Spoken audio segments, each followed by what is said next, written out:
Radio Pays 88.2. És una casseta que ens ha arribat directament de la Generalitat de Catalunya. I aquesta casseta en relata en directe del Nou Camp, en relata el campionat de futbol que va tenir lloc el 20 de maig de 1992. I això és per als aficionats i els amants del futbol, Aquest Barça va ser el guanyador, va guanyar davant el Sampdoria de Gena d'Itàlia per 1-0. No és molt, però va ser ell el campió d'aquesta copa, de la Copa dels Campions d'Europa. I va ser un bullici per tot Catalunya i per tot aquí, per tot Barcelona. I quan escoltareu aquesta casseta jo vaig quedar entusiasmada i també aturada, perquè una manera tan intensa d'aquesta emoció que tenia tota la gent, jo vaig dir, no és possible això, Doncs escoltarem la magia i tota la passió d'aquest match de futbol. Per tots vosaltres, escolteu aquesta cassette. Ara ho diré una mica en francès per posar-los així a l'ambient. Donc, chers auditeurs, là, pour ceux qui ne comprennent pas le catalan, je vais le dire très très vite. Donc, vous allez entendre une cassette. Vous pourrez saisir ce qu'il en est, mais le principal, c'est de savoir qu'il y a eu la match de football qui est la Coupe des Champions. Catalunya Ràdio presenta la crònica sonora de la temporada més gloriosa del Futbol Club Barcelona. Després de 93 anys d'història, la temporada 91-92, el Barça va aconseguir proclamar-se campió d'Europa. Va ser el 20 de maig a l'estadi de Wembley. 18 dies més tard va arribar el títol de Lliga 91-92 a l'estadi. Catalunya Ràdio va seguir, com sempre, tots els partits que va jugar el Barça. I, com de costum, la veu vibrant de la transmissió va ser la de Joaquim Maria Puyal. Vaig començar a transmetre partits l'any 1968. Mai no vaig viure una temporada com la 91-92. Per primer cop el Barça es va proclamar campió d'Europa i, a més, va tornar a guanyar la Lliga en un final emocionantíssim. Basilea, el 79, havia arrossegat milers de barcelonistes al cor d'Europa. Aquell èxit molt especial va ser el primer gran triomf europeu. Però Wembley, el 92, va significar superar una aspiració pendent, ser campió d'Europa. Allò va ser realitzar el somni fins aleshores esquerp. El xut potentíssim de Vich, que era mig gol, perquè la pilota se li ha escapat a Herman. Recupera la controla de Fèrica Vich, que agafa jugat individual per l'esquerra, centre en profunditat cap a Vaquero, cap de cap de Vaquero, cap a Stoichkov. Ja som el 20 de maig. A 8:45 del vespre no hi ha ni una ànima pels carrers del país. Tothom està expectant. Des d'aleshores, passant pels moments de perill per la porteria de Subissarreta, pel gol de Koeman, per l'entrega de la Copa d'Europa... Doncs bé, ara sí que pararem una mica la cinta i farem una pausa musical escoltant justament una sardana molt bonica que es titula Barça campió. És justament dedicat al Barça campió. Endavant amb la sardana.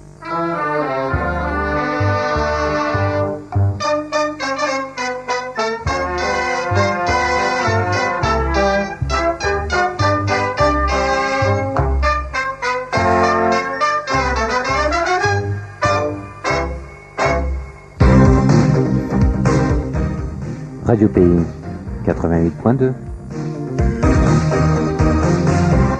Doncs bé, era aquesta bonica sardana titulada Barça Campioni, dedicada justament al Barça, al Futbol Club de Barcelona, i que ens serveix així per poder continuar a escoltar aquesta cinta que ens ha arribat de la Generalitat de Catalunya i que ens fa veure que el Barça ha guanyat, ha sigut el campió de la Copa d'Europa. I doncs continuem amb la cinta, amb l'escolta de la cinta, però ara ho diré en francès.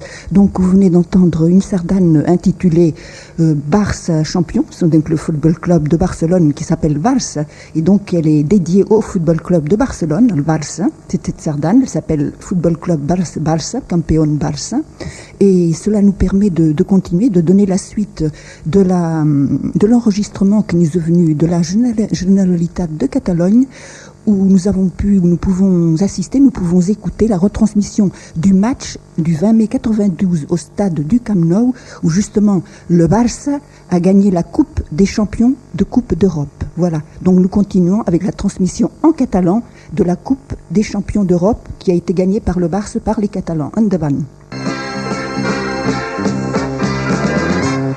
Ja som el 20 de maig. A 8:45 del vespre no hi ha ni una ànima pels carrers del país. Tothom està expectant. Les festes es van superant també les unes a les altres? Sí, jo diria que totes les coses, quan l'ocasió ho requereix, doncs la gent respon, no? I avui crec que la gent estava pendent que Barcelona assolís aquesta Copa d'Europa, perquè faltava el seu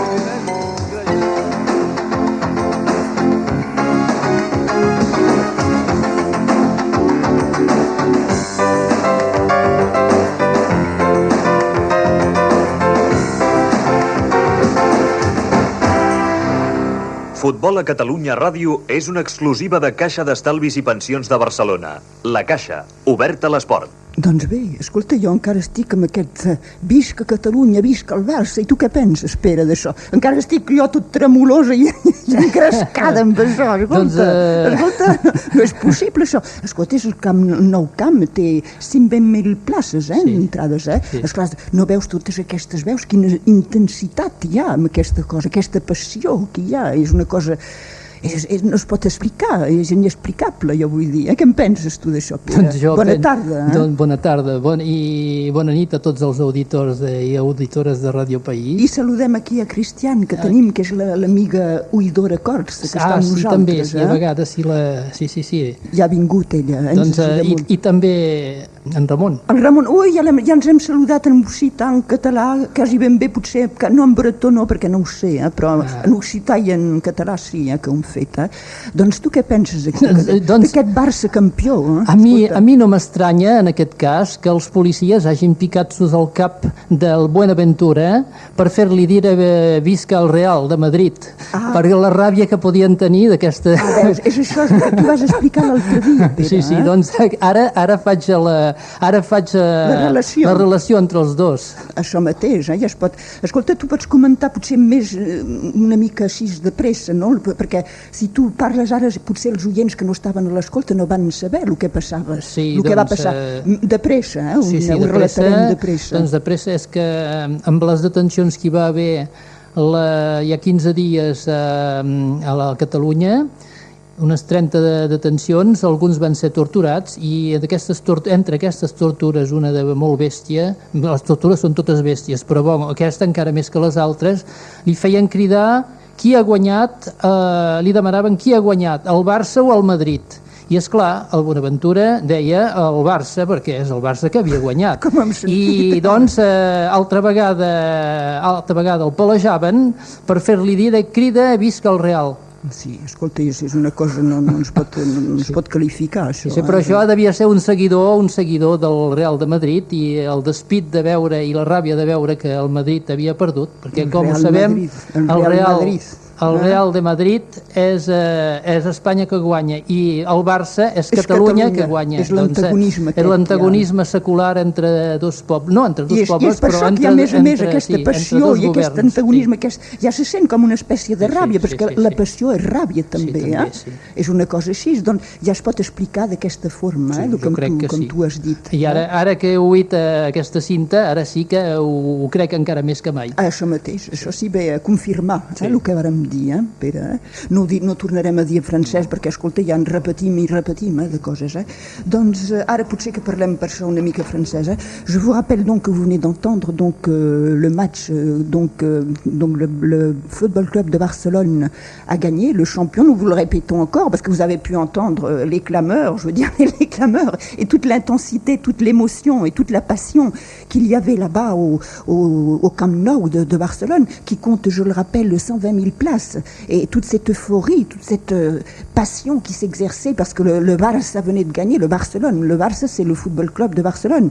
Et il a gagné devant le Sampdoria de Gênes, donc devant l'Italie. Barça veut dire, c'est l'abréviation de Barcelone. De Barcelone, voilà, c'est pour ça. C'est pourquoi je le dis pour les auditeurs français. Donc bon, maintenant nous allons peut-être nous calmer parce que moi aussi, je suis prise dans cette trajectoire. Comment va finir le programme, Pere? Non, calmons-nous et nous allons nous calmer avec la Marina Roussel, justament. La Marina Roussel, que per als Jocs Olímpics ens interpreta barcelonès. Endavant en barcelonès. Marina Roussel. Barcelona, oh Barcelona, Barcelona, ciutat comtal. viuda de poder i de somnis, rosa de foc.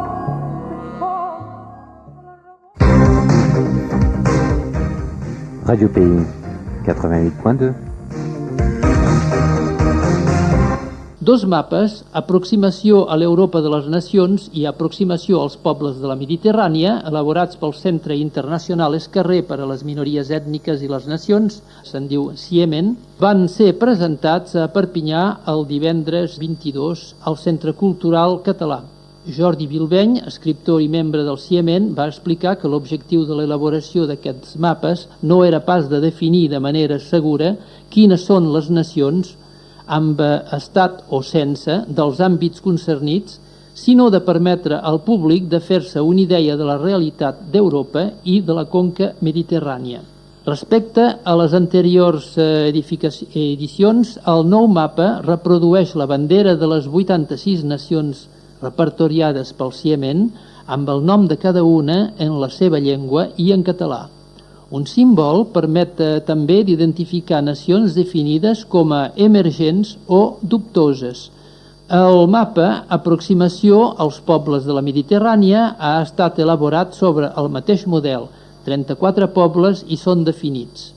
I són també diferenciats amb un signe particular els pobles berbers d'Àfrica del Nord. Els mapes han estat elaborats pels membres del CIEMEN amb l'ajuda d'especialistes de les diverses àrees concernides. Entre les dificultats, a l'hora de definir les nacions en relació amb els estats, Jordi Bilbeny cita el cas de Suïssa, que és un estat construït sobre la base d'una confederació, però que els suïssos mateixos senten com a nació. O també Andorra, que tot i ser un estat independent, forma part de la nació catalana. Explica, però, que l'Europa occidental és molt menys problemàtica que l'oriental, on es troben pobles històricament nòmades o poblacions desplaçades en el curs dels segles, la qual cosa explica en part les tensions actuals que s'hi produeixen. El mapa de les nacions d'Europa aviat serà publicat en versió gallega. El mapa anterior, que portava per títol Aproximació a l'Europa de les llengües, existeix ja en anglès i en alemany. Recordem també que en el Consell d'Europa, en el grup Arc Iris, en francès Arc-en-Ciel, existeix també un mapa que ha estat fet pel flamands i que reprodueix totes les àrees lingüístiques des de l'Atlàntic fins a l'Ural i inclús una part de la zona fins als kurds. Pour ce qui est de Perpignan, ont été présentées deux cartes géographiques sur les nations d'Europe et de la Méditerranée. L'une donc s'appelle Approximation à l'Europe des nations et l'autre Approximation au peuple de la Méditerranée. Elles ont été faites par le Centre international Escarré pour les minorités ethniques et les nations.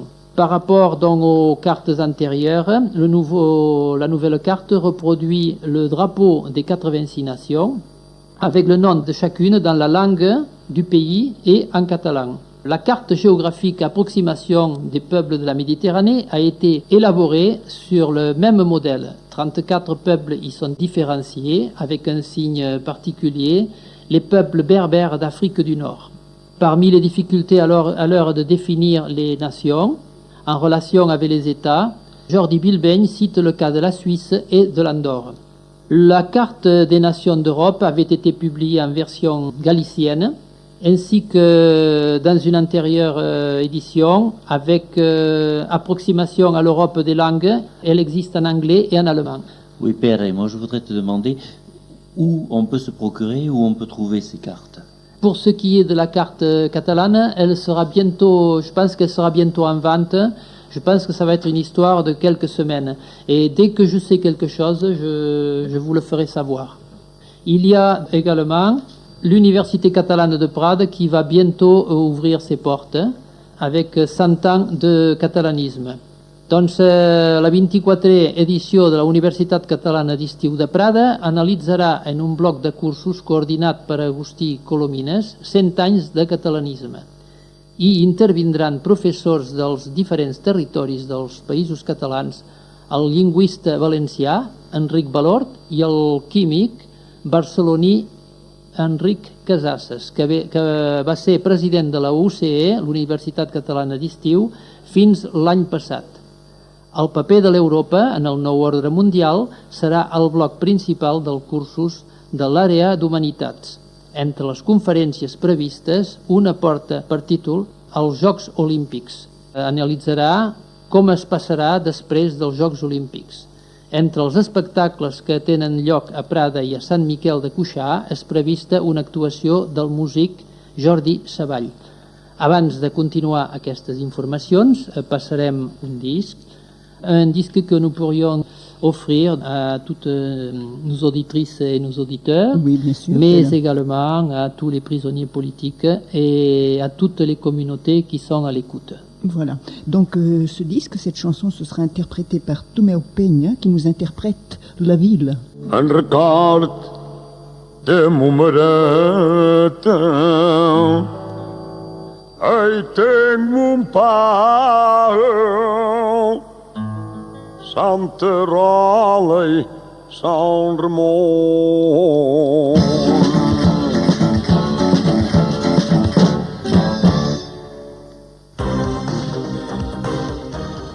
Radio Pays 88.2. Bé, doncs, després d'aquesta bonica música, cançó del Tomeu Peña... Era una jota, em sembla, més una espècie de jota. Una jota, però molt bonica, molt especial, amb la veu especial que té ell, i bonica que té ell. Doncs anem a continuar aquestes informacions. Malgrat els canvis de Lang, el ministre, doncs, la reforma inquieta els ensenyants de català. Els ensenyants de català reunits els dies 21, 22 i 23 de maig a Cauders de Fenollet van fer el balanç de les darreres posicions del Ministeri de l'Educació sobre la renovació pedagògica dels liceus, reforma que posa en perill l'ensenyament de la llengua catalana a la reentrada de 1992. Els ensenyants van remarcar que la incertitud és encara vigent, ja que el nou ministre de l'Educació, Jacques Lang, ha deixat les decisions sobre l'aplicació de la reforma en mans de l'administració rectoral i dels caps d'establiment. Sempre quan es vol pas que una cosa s'adopti o es faci, hi ha manera de passar el baló amb un altre grup. Aquí, doncs, és la seva manera en ell. Doncs, segons les declaracions del ministre, serà possible que els joves que ja hagin començat l'ensenyament d'una llengua al col·legi la continuen al liceu, malgrat la limitació a 2 del nombre de matèries opcionals per a cada alumne. Però dependrà de la demanda expressada i de les opcions previstes pels caps d'establiment i del rectorat. Els ensenyants informaran els pares i llancen una crida per tal que els alumnes que desitgin estudiar català facin figurar aquesta demanda en llurs dossiers d'orientació abans de final de juny, encara que la rúbrica no ho prevegi o que cap classe no sigui oberta encara. En la informació adreçada als joves es recorda que tots els alumnes tenen dret a qualsevol nivell a fer català a l'ensenyament públic. Donc, malgré les changes intervenus avec l'arrivée de Lang au gouvernement, la réforme sur l'enseignement inquiète les enseignants du catalan, et comme elle doit d'ailleurs inquiéter les groupes de tout l'Hexagone. Le nouveau ministre de l'Éducation, Jacques Lang, a laissé les décisions sur l'application de la réforme aux mains de l'administration rectorale et des chefs d'établissement. Si on a un chef d'établissement qui est contre, il pourra très bien dire qu'il ne donne pas d'enseignement. Les jeunes qui ont déjà commencé l'enseignement d'une langue au collège la continuent au lycée. Mais cela dépendra de la demande exprimée et des options prévues par les chefs d'établissement et du rectorat. Donc, les enseignants informeront les parents et lancent un appel pour que les élèves qui désirent étudier le catalan fassent figurer cette demande dans leur dossier d'orientation avant la fin du mois de juin. Bien que la rubrique ne le prévoie et qu'aucune classe ne soit ouverte encore. Dans l'information adressée aux jeunes, elle y rappelle que tous les élèves ont droit à quelque niveau que ce soit à faire du catalan dans l'enseignement public. Et donc c'est pareil pour toutes les autres applications linguistiques des langues minorisées. L'any passat es van publicar 122 discs en català. Això ja doncs, és una molt bona cosa, Núria. 122 discs en català, aquí a Radio País, si en teníeu la meitat, penso que us faria molt de ple. La meitat, sí, és veritat, això, Pere. Doncs, durant l'any 1991, la producció discogràfica catalana ha estat de 122 discs. Aquesta xifra representa un 5% d'augment respecte a l'any precedent, sense arribar, però, al nivell del 1987 amb 132 títols. Segons els criteris de l'associació Xarxa Cultural, responsables de l'enquesta es consideren discs catalans, evidentment els treballs en els quals es canta en català, però també tots els temes musicals titulats en català. Les principals companyies catalanes de disc són situades a Barcelona. Les més importants són Audiovisuals de Sarrià, Audivis, Discmedi, PDI, Picap, Salseta i Tram. Donc c'est une information, je pense, que je peux donner à tous les auditeurs pour que l'on remarque l'importance de la production catalane. En 1991, il y a eu 122 titres de disques produits en català. C'est quand même un chiffre assez important. El 38è Congrés dels Focs de Sant Joan reuneix a Toluges 200 congregacions.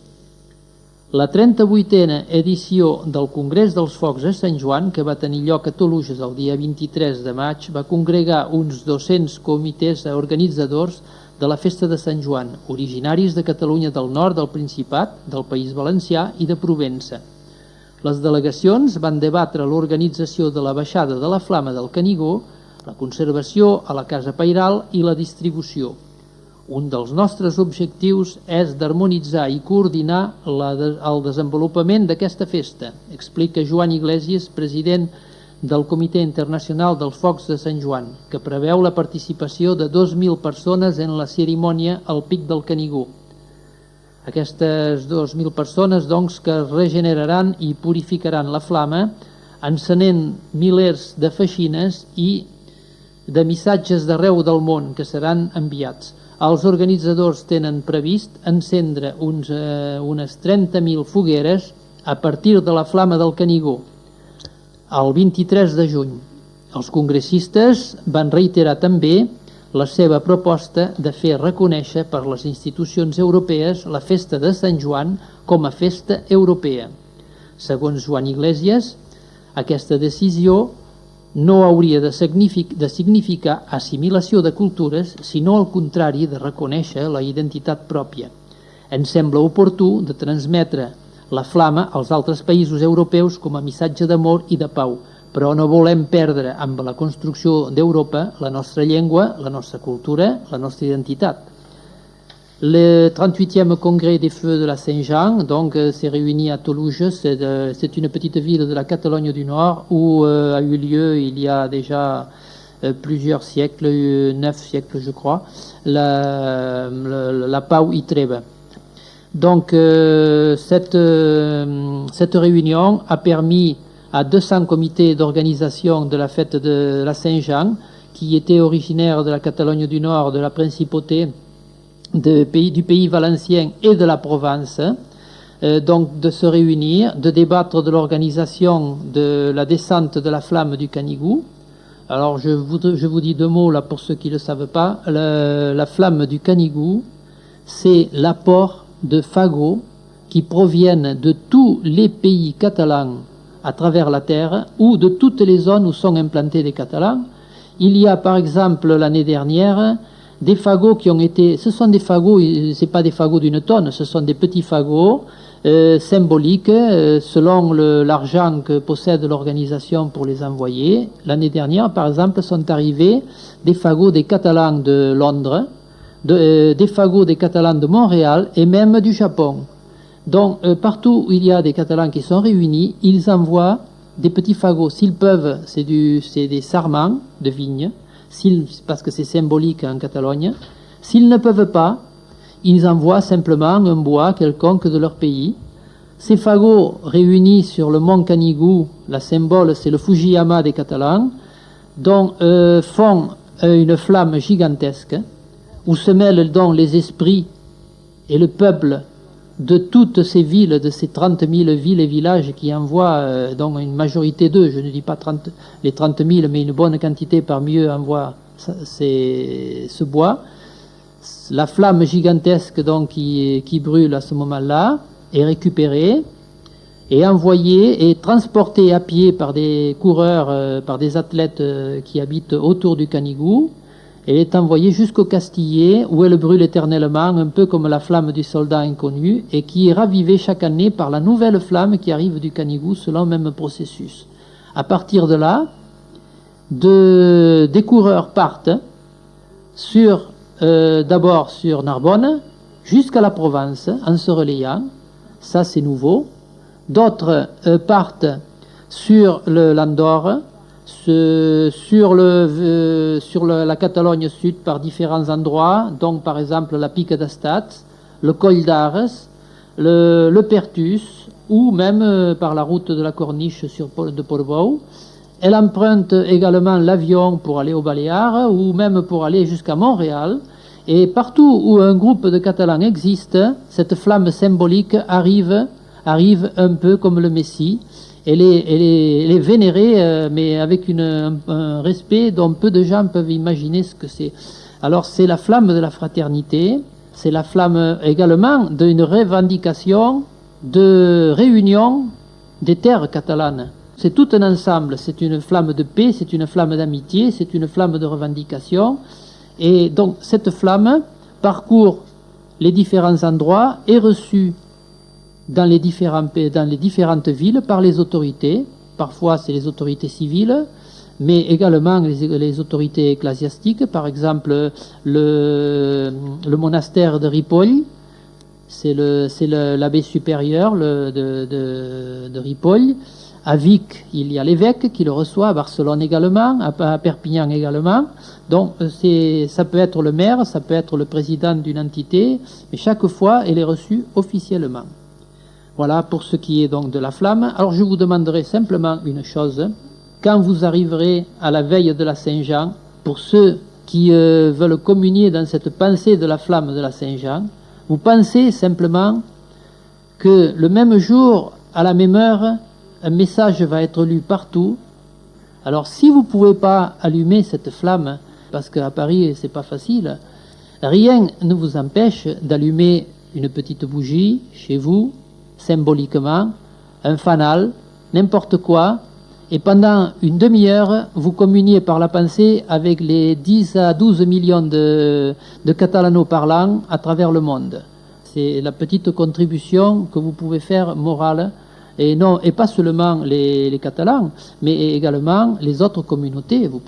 C'est une flamme de l'amitié qu'on veut européenne. Mais il n'empêche que si on la veut européenne, cela ne doit pas signifier qu'on doit perdre notre culture, sinon qu'au contraire, chacun doit reconnaître son identité propre. Et il nous semble donc opportun de transmettre la flamme aux autres pays européens comme un message d'amour et de paix. Bé, passem a una altra informació. L'associació Onofre de l'Entorn projecta el dibuix animat Desperta Ferro.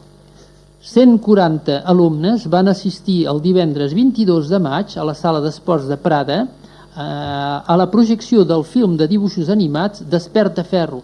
Recordeu que Desperta Ferro era el crit que els catalans llançaven quan atacaven els turcs a les portes de ferro i també a Anatòlia i també a Grècia.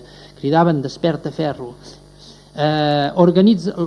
Organitzada per l'associació Onofre de l'Entorn, era el segon acte d'aquesta mena que es feia a Prada, ja que l'any passat s'hi havia projectat la pel·lícula Els Barrufets.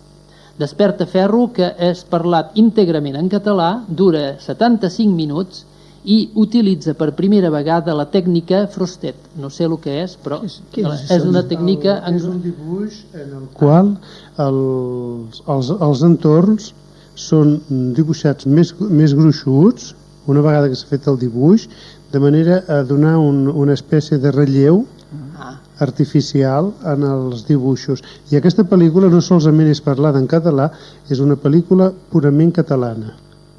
Fa 2 anys l'estaven fent, però a l'època jo no parlava pas aquí, no vaig pas poder donar la notícia. Doncs a veure si un dia la fas venir per aquí a París, a veure si pogués fer venir les pel·lícules d'allà. Penses que ens perdríem el temps a fer els nostres navets? A poc hi arribarem, home, tot se fa. Doncs aquesta tècnica dona tridimensionalitat als dibuixos. Gràcies, Josep, per aquesta precisió que ignorava totalment. L'acció de la pel·lícula se situa a l'època de l'expansió catalana pel Mediterrani i s'hi barregen almogàvers, princeses de Bizanci, Ramon Llull i els tres reis mags. Joan Pere Levian, el president de l'associació Onofre l'Entorn, afirma que la projecció va ser globalment positiva. Comenta que l'altre repte de l'associació és d'organitzar projeccions en català per a adults. Abans d'acabar aquestes informacions, passo a una petita pàgina d'informació sobre Andorra per recordar que hi ha un saló de la carta postal, le 7e salon de la carte postale au complexe sportif de Saint-Arnoul qui fêtera le 15e sociétaire d'une société qui s'occupe de timbres uniquement d'Andorre à Deauville aura lieu le 7 juin 92. À cette occasion seront présentées environ 600 pages d'albums concernant uniquement des collections de timbres et de cartes postales d'Andorre, dont certaines de ces collections sont exposées en catalan. C'est quand même assez curieux à voir. Une autre information, nous avons il y a 15 jours, c'est-à-dire le jeudi 14 mai, nous avons reçu dans ces studios M. Enric Riba, qui est le directeur de l'Office du tourisme andorran à Paris. Il a été réélu secrétaire général de la DONET, l'association d'offices nationaux étrangers de tourisme. C'est une association qui représente 58 États. Parmi ces 58 États, 38 ont voté pour lui. Cette élection s'est faite à l'ambassade du Maroc, à Paris. Cette association internationale avec 58 États des 5 continents a comme objectif d'entreprendre des actions en activités sportives, culturelles et dans tous les genres dont relationnés avec le tourisme pour postérieurement être présentés aux moyens de communication. L'Andorre participe pleinement dans cette association pour la première fois. Et depuis le moment dans lequel ils en sont membres, ils sont considérés égaux que les États-Unis, l'Angleterre, le Danemark ou l'Espagne. Par exemple, dit M. Ribe, nous avons maintenant le même droit, la même voix, le même vote que n'importe quel pays, quel que soit son volume d'habitants et sa superficie. Des 48 membres présents à l'élection de l'organe exécutif de la DONET, 38 ont voté pour la candidature d'Enric Riba et le reste pour le comité. Il y a eu également 8 personnes qui ont été un comité qui a été formé avec 8 personnes, dont le nouveau président est le Suisse Michel Goumas, le vice-président. La vice-présidence c'est la Belgique, le Maroc, la Russie et le Mexique. La Norvège y est entrée comme nouveau membre. Doncs amb aquesta última informació penso que podem clausurar aquestes informacions de Ràdio País. Potser es podria afegir abans que el nou secretari, le nouveau secrétaire général de la DONET est né il y a 40 ans. Donc c'est un homme, parce qu'on ne l'a pas présenté, on s'en excuse, on a oublié, simplement présenté le directeur de l'Office du tourisme. On n'a pas pensé à ce genre, et donc il est bon de le dire également. Donc qu'il est originaire d'Encamp et qu'il est né là-bas donc il y a 40 ans, qu'il a étudié également en France et en Espagne, qu'il a travaillé à Radio Les Valls, ça il avait dit lui-même, et qu'avant 1976, il avait été fonctionnaire, et il a été le premier inspecteur du commerce du Conseil général des vallées d'Andorre. Donc il a des contacts très étroits et directs avec la Conseillerie du tourisme et des sports du gouvernement de la Principauté d'Andorre. Voilà, amb aquestes informacions, ara sí, són les últimes, i us dic a tots bona nit, i potser fins a finals de mes de juny. Sí, quan tornaràs, Pere. Sí. Jo et dic moltes mercès i estem molt emocionats aquí per tot el que ens has explicat, més particularment per als focs de Sant Joan. Era molt emocionant, totes aquestes flames i com la manera que ho has explicat tu. Jo veia que tenies també molta emoció aquí en els ulls també, ja ho sentia, que tu ho sents al fons de tu mateix, dins, ja ho veig en els teus ulls, ja admirava, ja veia tu com estaves apassionat i emocionat amb aquest pensament d'aquells focs, que tu aniràs i presentaràs aquesta flama de dalt del Canigó, la presentaràs tu a tots els diputats i les personalitats que es trobaran allà. Al Coll d'Ares. Al Coll d'Ares. La meva ruta és al Coll d'Ares. El Coll d'Ares, és això mateix. I després baixeu cap al Castillet, és això, que tu has explicat tu. Del Coll d'Ares jo aniré cap a Vic, passant per Ripoll i Manlleu. Manlleu, on existeix el sol monument al món que és dedicat a les fogueres de Sant Joan. És un monument grandiós amb unes escales monumentals i es puja, no sé, 60 graons abans d'arribar a dalt d'aquestes escales i allà s'encén amb el fanal provinent del Canigó, s'encén la flama del Canigó a Manlleu. A Manlleu? Sí. Doncs tu aniràs allà, aniràs allà.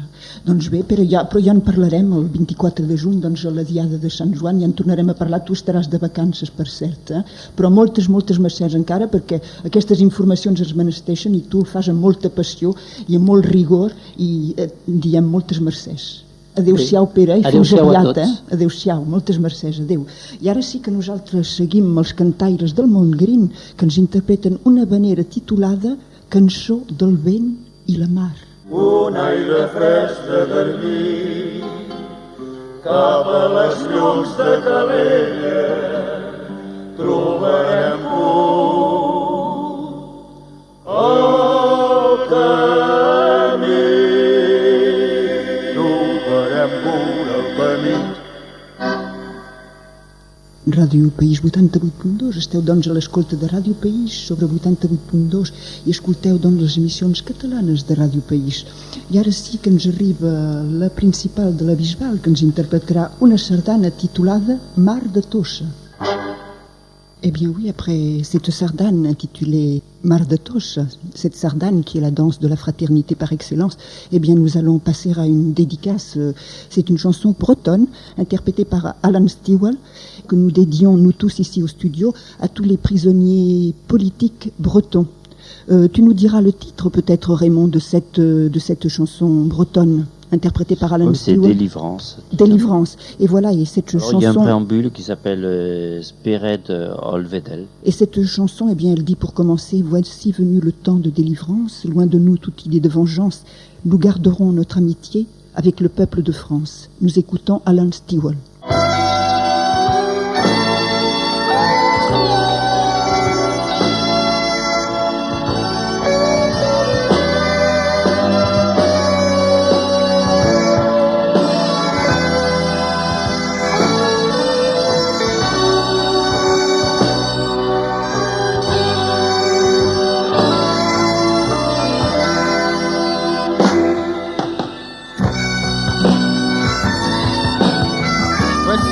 De délivrance. Loin de nous toute idée de vengeance, nous garderons notre amitié avec le peuple de France. Et nous abattrons les murailles honteuses qui nous empêchent de regarder la mer, les miradors qui nous interdisent.